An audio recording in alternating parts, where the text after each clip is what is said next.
Hi friends, in my opinion, today's video should be the most important guide before fighting a game in Dota 2.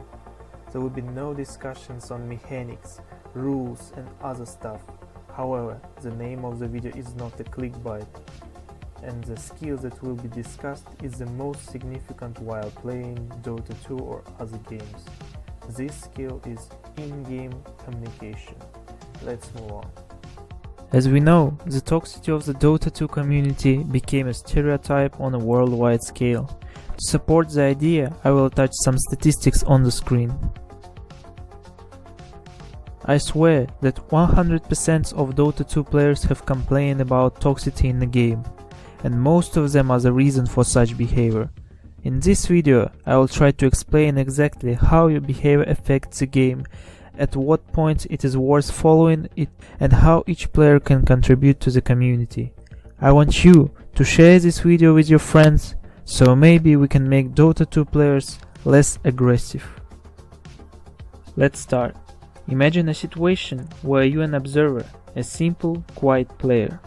Your carry has a last pick and he decided to pick anti-mage.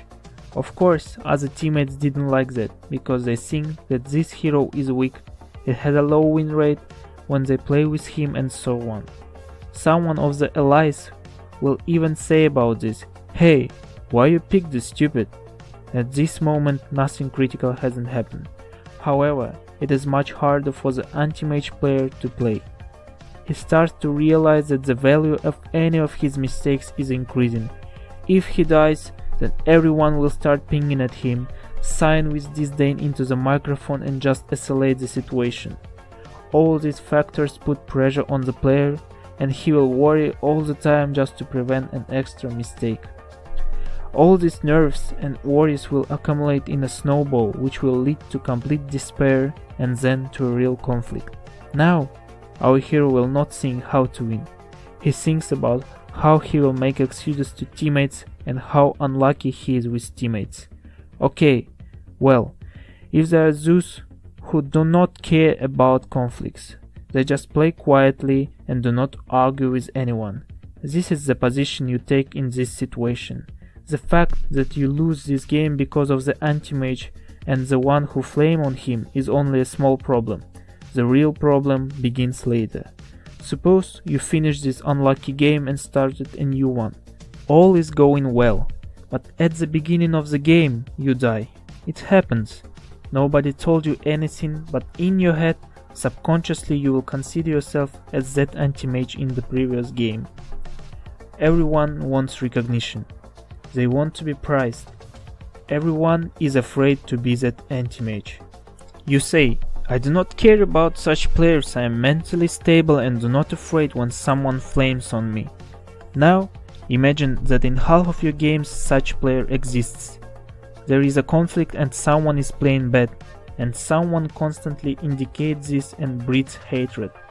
After some games, maybe weeks or months of such environment, you now became this toxic player that blames on such anti-mage and somehow want to shift the problems out of himself because you are playing with anti-mage and he ruins everything. In such a way, the toxic behavior appeared in Dota 2. In the second part of the video, I would like you to follow several rules that should never be violated. First, and the most important, is to keep in mind that your aim is to win the game, and your every action must accompany this. Roughly speaking, your teammate is playing bad.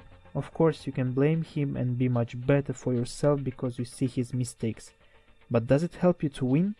Hardly. The teammates fall into tilt because there is a winner in the game. This player will start to play even worse because he is afraid to make mistakes, afraid that he will be blamed. Moreover, he'll most likely argue with you and look for your mistakes, and the conflict will continue. You need to refuse of such actions that reduce the chance of defeat. If you want to point out any ally's mistake, do it politely. For example, "Man, I am not mad at you, I just want to show you your mistake so that you can fix it." Any other wording may be a hint of aggression. Here are some other rules. Never flame a player for a hero's pick. In any case, he will not be able to take another. Next, Never engage in a subjective argument. Subjective argument is a dispute in which there will be no winner. Do not prove to someone that he is bad or that you are good. This is absurd and will never succeed. And the last one is also significant: always support your teammates. It doesn't mean that you just shouldn't blame on him. It is much more. If you see that he is going bad, say that it happens. Just keep calm and show that you can. This is the end of the video. Please spread this video among your friends and maybe we can improve the community together. I'm really sure about it, and that's all. Thanks for watching and good luck.